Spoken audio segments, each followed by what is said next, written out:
رمضان المبارک کے اندر عبادت کرنا نسبتاً دوسرے مہینوں کے یہ آسان ہوتا ہے، کیونکہ شیطان بھی قید کر دیا جاتا ہے اور نفس بھی روزے رکھ رکھ کر کمزور ہوا ہوتا ہے، اس کے تقاضے بھی کمزور پڑ جاتے ہیں۔ اور عام طور پر جو ہماری سوسائٹی ہے اس کے اندر بھی کافی حیا آ جاتی ہے، لوگ ایک دوسرے کا خیال کرتے ہیں۔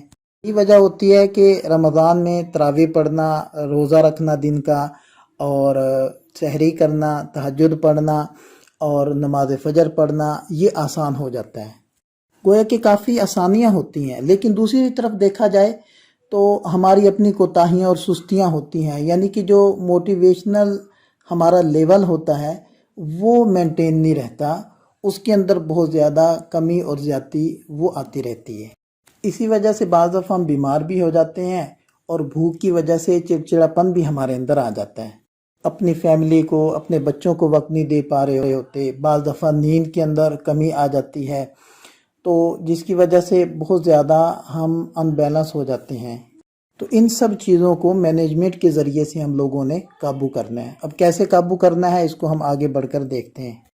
اس کے لیے ہمارے کچھ حضرات نے مختلف چارٹ بنائے ہیں جس کے اندر مختلف مصروفیات کو رمضان المبارک کی وہ لکھا ہوا ہے، اور اس کے ذریعے سے ان حضرات نے کوشش کی ہے کہ ہمارا رمضان وہ فعال طریقے سے گزرے اور اس کے اندر کوتاہیاں کم سے کم ہوں، اور انہوں نے اس طریقے کو بہت زیادہ مؤثر پایا۔ تو انشاءاللہ آگے بڑھ کر ہم آپ حضرات کے سامنے وہ چارٹ بھی شیئر کریں گے۔ تو آسان الفاظ میں ہمیں رمضان المبارک کا ایک نظام الاوقات بنانا ہوگا، ایک چارٹ بنانا ہوگا، تاکہ جتنے بھی ایشوز میں نے اس سے پہلے ذکر کیے ہیں وہ ان کا سامنا ہم لوگ کر پائیں اور ان مسائل سے ہم نمٹ سکیں۔ ظاہری بات ہے وہ ایشوز اس وجہ سے بھی آتے ہیں کہ ہم ذاتی طور پر کمزور ہوتے ہیں، روحانی طور پر ہمارے اندر کوتاہی ہوتی ہے، تو اس وجہ سے ہمیں ان مسائل کا سامنا کرنا پڑتا ہے۔ اور ایشوز اس وجہ سے بھی آتے ہیں کہ ہم کاموں کو ترجیحات کے ساتھ نہیں کر رہے ہوتے، ہم بعض دفعہ بیکار کاموں میں لگے ہوتے ہیں، کم فائدے والے کاموں میں لگے ہوتے ہیں، حالانکہ زیادہ فائدے والے کام ہم لوگ کر سکتے ہیں۔ اور ایشوز اس وجہ سے بھی آ رہے ہوتے ہیں کہ بعض دفعہ ہم اکیلے چل رہے ہوتے ہیں، فیملی کے ساتھ مل کر کام نہیں کر رہے ہوتے، ٹیم ورک نہیں کر رہے ہوتے۔ اور ایشوز اس وجہ سے بھی آ رہے ہوتے ہیں کہ ہمارے اخلاق اچھے نہیں ہوتے، سوشل بیہیویئر ہمارا اچھا نہیں ہوتا۔ تو اس قسم کے تمام ایشوز اور مسائل کو سامنے رکھ کر ہم اپنا فریم ورک بنائیں گے، ہم اپنا چارٹ بنائیں گے، اور انشاءاللہ پھر اس چارٹ کے ذریعے سے ہم بہت سارے مسائل کو حل کر پائیں گے اور اپنا رمضان انتہائی زیادہ فعال اور ایکٹیو طریقے سے گزار سکیں گے۔ نبی پاک صلی اللہ علیہ وسلم کے ایک ارشاد کا مفہوم ہے کہ اگر روزے کے اندر تم سے کوئی بدتمیزی کرے، کوئی برا بھلا کہے، کوئی گالی دے، تو تم آگے سے جواب نہ دو بلکہ تم کہہ دو انی صائم، میں تو روزے سے ہوں۔ اس کا مطلب ہے کہ روزے کے اندر آپ کو صبر سے رہنا چاہیے، آپ کو ری ایکٹیو نہیں ہونا چاہیے۔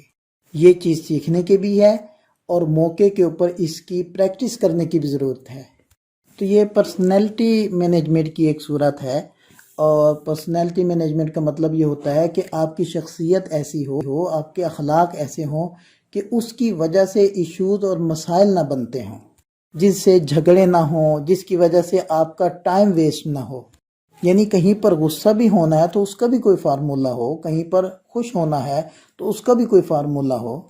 نبی پاک صلی اللہ علیہ وسلم کے بارے میں آتا ہے کہ آپ علیہ السلام کی اکثر مسکراہٹ تبسم ہوتا تھا، یعنی قہقہہ نہیں لگاتے تھے، کیونکہ قہقہہ لگانے سے انسان سمجھتا ہے کہ اب میں اوور ہوتا جا رہا ہوں، اور جو انسان اکثر قہقہے لگاتا ہے تو وہ محسوس کرتا ہے کہ میں اپنے اختیار سے باہر نکل رہا ہوں۔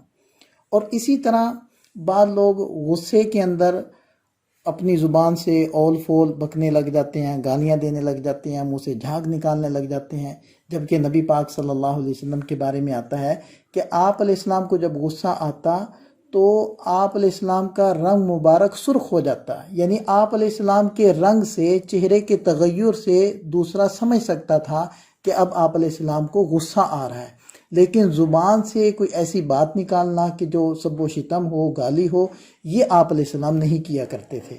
اور لوگ بھی سمجھدار تھے، وہ آپ علیہ السلام کے غصے کو سمجھ کر آپ علیہ السلام کی رضامندی والا کام کر لیا کرتے تھے، اور آپ علیہ السلام کا غصہ رفع ہو جاتا تھا۔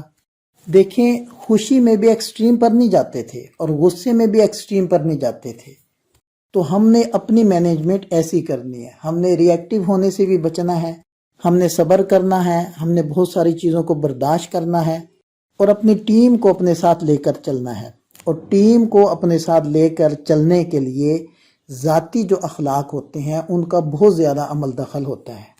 پرسنالٹی مینجمنٹ کو سمجھنے کے ساتھ ساتھ ہمیں یہ بھی سمجھنا چاہیے کہ ہمارے مختلف رول ہیں. ہم اپنی فیملی کے اندر ایک فیملی ممبر کے طور پر رہتے ہیں، وہاں پر ظاہر ہے کہ ہم افسر نہیں ہوتے، ہم ٹیچر نہیں ہوتے، ہمارے سوشل ریلیشنز ہوتے ہیں، لہذا ہمیں اسی طرح ڈیل کرنا ہوتا ہے. اسی طرح اگر ہم کسی جگہ بزنس کر رہے ہیں تو ہمارا الگ رول ہے، اور اگر کسی جگہ ملازمت کر رہے ہیں تو وہاں ہمارا الگ رول ہے.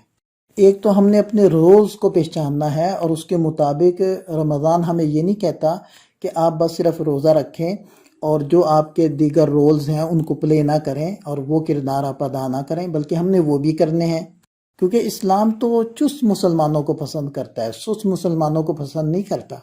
لہذا ہم کام بھی کریں گے اور عبادات بھی کریں گے، لیکن ہم نے اپنا نظام الاوقات ایسا بنانا ہے کہ ہمارے دیگر رولز اور دیگر کاموں کے ساتھ ساتھ ہماری عبادات بھی اچھے اور بہتر طریقے سے اور زیادہ مقدار میں ہو رہی ہوں. کیونکہ یہ عبادت کا مہینہ ہے، یہ روزے کا مہینہ ہے، یہ سخاوت کا مہینہ ہے، لوگوں کے ساتھ ہمدردی کا مہینہ ہے. لہذا ہم نے نسبتاً یعنی عام دنوں کے مقابلے میں ان چیزوں کو زیادہ وقت دینا ہے. لیکن بہرحال ہم نے اپنی دیگر ایکٹیویٹیز کو، بقیہ مصروفیات کو ختم نہیں کرنا. تو گویا کہ اپنے رولز کو پہچاننا اور ہر کام کے لیے اپنا وقت مقرر کرنا کہ میں ملازمت کے لیے کتنا وقت دوں گا، میں اپنی تجارت کے لیے اپنی دکان کو کتنا وقت دوں گا، میں عبادت کو کتنا وقت دوں گا، میں اپنی فیملی کو کتنا وقت دوں گا، میں عام پبلک کی خدمت کے لیے کتنا وقت نکالوں گا. گویا کہ ایک انسان کی پرسنل ذاتی لائف ہوتی ہے اور ایک انسان کی پروفیشنل لائف ہوتی ہے. تو ذاتی زندگی میں بھی اپنی ذات کو کتنا وقت دینا ہے، آرام کتنا کرنا ہے، تہجد کس وقت پڑھنی ہے، تلاوت کتنی کرنی ہے.